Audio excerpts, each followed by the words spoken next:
Hello friends, हमने last video में section 6 तक कवर कर लिया था। अब हम आज इस वीडियो में सेक्शन 7 को देखते हैं। सेक्शन 7 क्या बोलता है? Staff of adjudicating authority. Adjudicating authority का जो स्टाफ होगा वो उसको कौन अपॉइंट करेगा? तो उसको अपॉइंटमेंट करेगा कौन?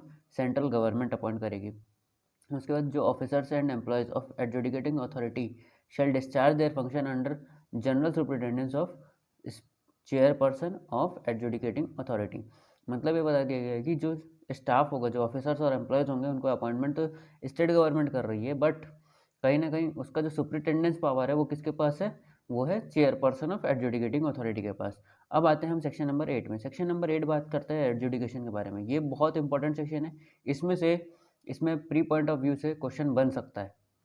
इसमें बताया गया है कि अगर रिसिप्ट ऑफ कंप्लेंट होती है, मतलब कोई कंप्लेंट की रिसिप्ट फाइल होती है, कोई कंप्लेंट फाइल होती है अंडर सेक्शन 5 क्लॉज 5, या फिर कोई एप्लीकेशन फाइल होता है अंडर 17 क्लॉज 4 और 18 क्लॉज 10 के अंतर्गत, तब एडजुडिकेटिंग अथॉरिटी क्या करेगी? अगर उसको लगता है, रीज़न टू बिलीव है कि उस पर्सन ने कमिट किया ऑफेंस को अंडर सेक्शन 3, या फिर उसके पास पोजीशन में है प्रोसीड्स ऑफ क्राइम, तब जो एडजुडिकेटिंग अथॉरिटी है वो सर्व करेगी notice not less than 30 days.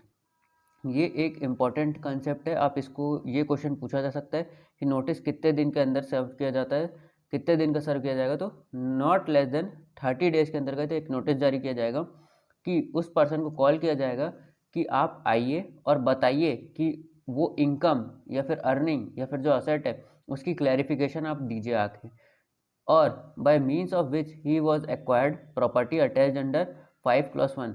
जो प्रॉपर्टी अटैच की गई है 5+1 के अंतर्गत, उसका आपने कहाँ से उसका एक्विजिशन किया है वो आप बताइए आके, या फिर जो प्रॉपर्टी सीज की गई है या फिर फ्रोजन की गई है अंडर सेक्शन 17 और सेक्शन 18 के अंतर्गत, उसका भी आपको एक्विजिशन का डिटेल देना होगा। और the evidence on which he relies and other relevant information and to show cause why all or any such property should not be declared to be the properties involved in money laundering and confiscated by central government।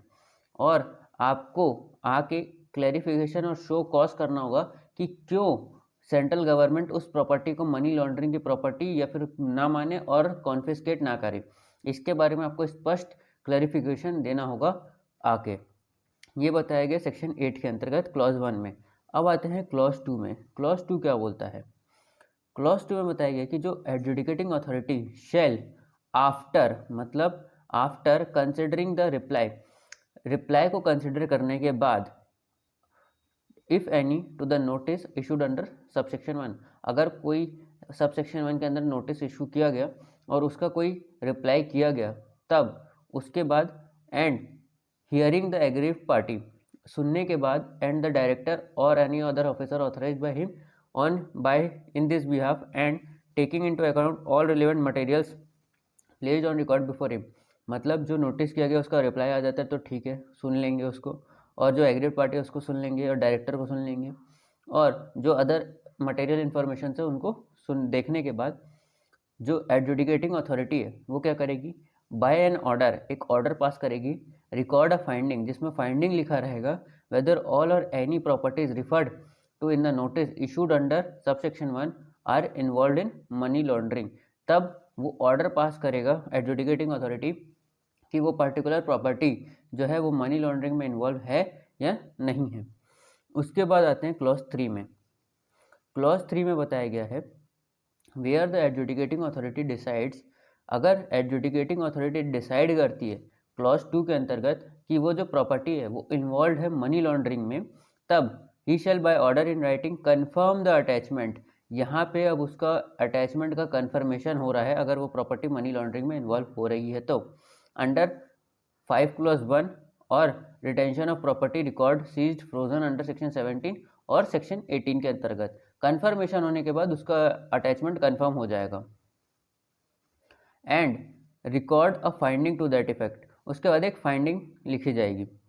अब आते हैं इसके बाद हम जो finding लिख ली गई, वेयर अपॉन सच अटैचमेंट और रिटेंशन और फ्रीजिंग ऑफ द सीज्ड और फ्रोजन प्रॉपर्टी और record shall continue during investigation for a period not exceeding 365 days, मतलब वो जो अटैचमेंट है वो इन्वेस्टिगेशन के लिए, इन्वेस्टिगेशन तक के तो वो सीज रहेगा ही रहेगा, लेकिन जो पीरियड है कितने दिन तक वो सीज रह सकता है, तो वो है 365 डेज या फिर पेंडेंसी ऑफ प्रोसीडिंग तक relating to offense under this act before a court or under the corresponding law of any other country before the competent court of criminal jurisdiction outside India as the case may be, ये बताया गया। उसके बाद become final after an order of confiscation is passed, मतलब ये जो record है, जो फ्रीज है, मतलब जो अटैचमेंट है, वो फाइनल तब हो जाएगा जब एक ऑर्डर हो जाता है कॉन्फिस्केशन का, पास्ड अंडर 5 और 7 ऑफ सेक्शन 8, सेक्शन 8 के 5 या फिर 7 के अंतर्गत कन्फर्मेशन हो जा रहा है, या 58B के अंतर्गत, या फिर 60 के क्लॉज 2A के अंतर्गत, किसके द्वारा, स्पेशल कोर्ट के द्वारा फाइनल हो जा रहा है, तब उसका अटैचमेंट हटेगा नहीं, उसका अटैचमेंट कन्फर्म हो जाएगा और अटैच्ड ही रहेगी वो प्रॉपर्टी। ये बताया गया है सेक्शन 8 के क्लॉज 3 के अंतर्गत।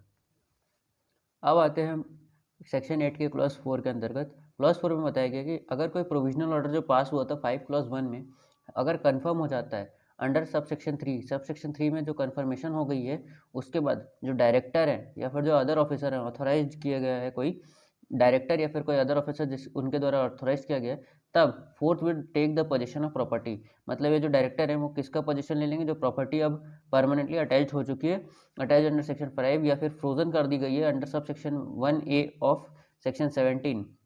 ये बताया गया सेक्शन 8 के क्लॉज 4 के अंतर्गत। अब आते हैं हम क्लॉज 5 में।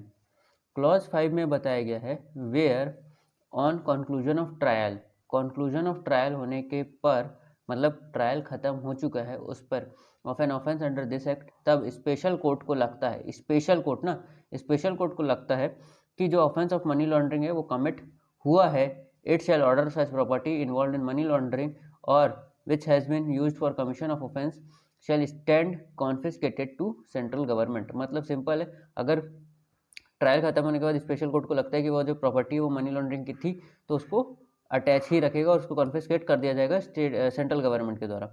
उसके बाद where on conclusion of trial under this act, special court को लगता है कि जो ऑफेंस है वो मनी लॉन्ड्रिंग का नहीं हुआ है, नॉट टेकन प्लेस, और जो प्रॉपर्टी है वो इन्वॉल्व नहीं थी मनी लॉन्ड्रिंग में, तो स्पेशल कोर्ट उसको रिलीज कर देगा उस प्रॉपर्टी को। उसके बाद आते हैं हम सब सेक्शन 7 में। सब सेक्शन 7 में बताया गया कि अगर कोई ट्रायल हुआ है और वो कंडक्ट नहीं हो पाया है, क्यों, क्योंकि रीज़न ऑफ डेथ हो गई है एक्यूज की, या फिर एक्यूज जो है वो बीइंग डिक्लेयर्ड प्रोक्लेम्ड ऑफेंडर, जो एक्यूज है वो भाग गया है, या फिर कोई एनी अदर रीज़न है और कमेंस नहीं हुआ है, ट्रायल पूरा कंडक्ट नहीं हो पाया है, तब स्पेशल कोर्ट को अगर लगता है, अगर एप्लीकेशन मूव किया गया डायरेक्टर या फिर जो person claiming to the entitle to position, जो पर्सन पोजीशन के लिए मांग रहा है उस प्रॉपर्टी को, या फिर डायरेक्टर के एप्लीकेशन पर स्पेशल कोर्ट क्या करेगा, उसको जैसा लगता है कोई अप्रोप्रिएट ऑर्डर पास कर सकता है, अगर उसको चाहे तो कॉन्फिस्केट कर सकता है या फिर रिलीज कर सकता है प्रॉपर्टी को। ये पूरा का पूरा मैटर जो है स्पेशल कोर्ट के ऊपर डिपेंड करता है। तो आज का वीडियो हम यहीं तक रखते हैं। अगर ये वीडियो आपको अच्छा लगा हो तो लाइक करें, शेयर करें, सब्सक्राइब करें हमारे चैनल को। Thank you.